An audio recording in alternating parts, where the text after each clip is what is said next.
ভাই এবং বিভিন্ন মানুষ আছে, আমরা তাদের কাছ থেকে শুনবো যে আমাদের মনোয়ার জামা এবং সবার প্রিয় মানুষটা এসেছে, তাদের কেমন লেগেছে বা এখানে আসার পর অ্যাকচুয়ালি আমাদের সমাজে একটা কি প্রভাব পড়া দরকার। আজকে আমাদের মনোয়ার জামা সাহেব আমাদের যে এরিয়াটা ভিজিট করলো, তাতে আমরা খুবই ভাগ্যবান মনে হচ্ছে আমাদেরকে, and it's a matter of proud. হ্যাঁ, তো আমাদের এরিয়াতে যেগুলো কথা উনি রেখেছে, আমাদের ছোট্ট একটা প্রোগ্রাম ছিল, এই ছোট্ট প্রোগ্রামে যে কথাগুলো রেখেছে, ইনশাল্লাহ আমরা পাবলিকের মুখে আজকে সকালে দেখতে পাচ্ছি, সেটা একটা ইম্প্যাক্ট এনেছে আমাদের এরিয়াতে। তো ঘটনা হলো, আমাদের এরিয়াতে যেগুলো প্রোগ্রাম হয়, এই প্রোগ্রামগুলো যে সবচেয়ে এটা হিস্ট্রিক্যাল প্রোগ্রাম আমাদের এরিয়াতে। কারণ মোটিভেশনাল স্পিকার আজ পর্যন্ত আমরা শুধু ইউটিউব, ফেসবুক, ইনস্টাগ্রামেতে দেখা পাই।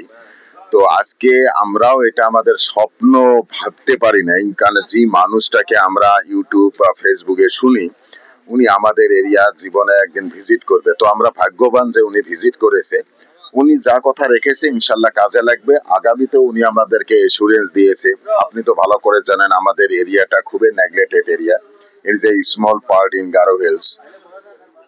তো এডুকেশন সেক্টরে আজকে গভর্নমেন্টও বেশি কিছু চাইলেও করতে পারে না একটা স্টেটের জন্য। তো ওনার সঙ্গে টাই আপ করে আমাদের ডক্টর মিজানুর রহমান কাজী সাহেব জি কাজটা করেছে, ওনার সঙ্গে আমাদের পাবলিকেরও আলোচনা হয়েছে। তো আমাদের এই জায়গায় যদি আজকে আমাদের বিভিন্ন ছাওয়া পোয়া সবে চেন্নাই, হায়দ্রাবাদে, ব্যাঙ্গালোরে পড়তে যায়, তো সেই এডুকেশনাল সিস্টেম যদি উঠি আমাদের এরিয়াতে আসে, তাহলে আমরা ভাগ্যবান হব কিনা। আজকে দেখেন বহুত ভালো অনার আওলা বা বাচ্চা কাচ্চা আছে, ব্রিলিয়েন্ট বাচ্চা আছে। আমাদের গরিব মানুষ পড়াতে ইচ্ছে করলেও পড়াতে পারে না বাইরে নিয়ে গিয়ে। যদি আমরা চেন্নাই না যেতে পারি, যদি চেন্নাই বা হায়দ্রাবাদ উঠে আমাদের এরিয়াতে আসে এডুকেশন সেক্টরটাতে, তাহলে তো এর চেয়ে খুশির খবর নেই। তো মনোয়ার জামান সাহেব আমাদেরকে একটা ইন্স্যুরেন্স দিয়েছে, উনি আবার 2027 জানুয়ারিতে উনি 2-3 দিনের প্রোগ্রাম নিয়ে আসবে।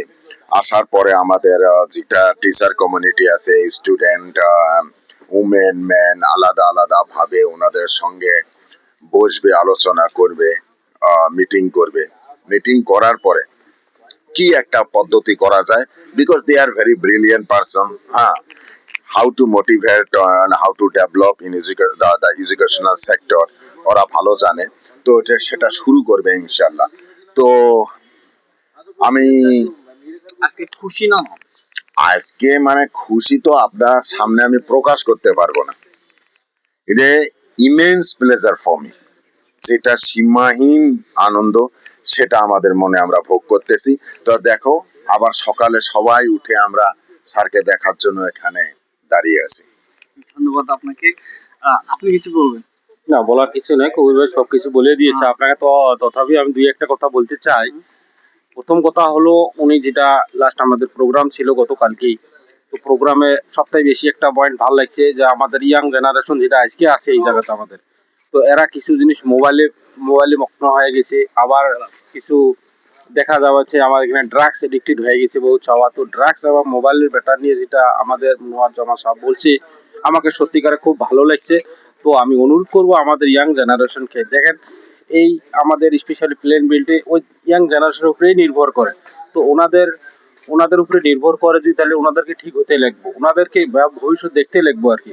তো আমি আমাদের ইয়াং জেনারেশনকে অনুরোধ করব, আপনারা দয়া করিয়ে আমাদের মনোয়ার জামা সাহেবের কথাগুলো ঠিকভাবে পালন করবেন, ঠিকভাবে চলবেন, যাতে আমাদের সুন্দর একটা পরিবেশ হয়, সুন্দর একটা আমাদের পরিবেশের দরকারও যাতে হয় আর কি। এটা আর কি সত্যিকারে গতকালকে প্রোগ্রাম যেটা ছিল খুব ভালো, খুব সুন্দর হয়েছে। আমি ধন্যবাদ জানাই ওনাকে। উনি এত এত ব্যস্ত মানুষ, এত প্রোগ্রাম থাকা সত্ত্বেও উনি এখানে আসে আমাদেরকে টাইম দিছে, আমাদেরকে দামি দামি কথা বলছে। তো আমি আর কি আমার তরফ থেকে ওনাকে স্পেশাল ধন্যবাদ জানাই আর কি। ধন্যবাদ। আপনি কিছু বলবেন? বলবো। ঠিক আছে, ধন্যবাদ।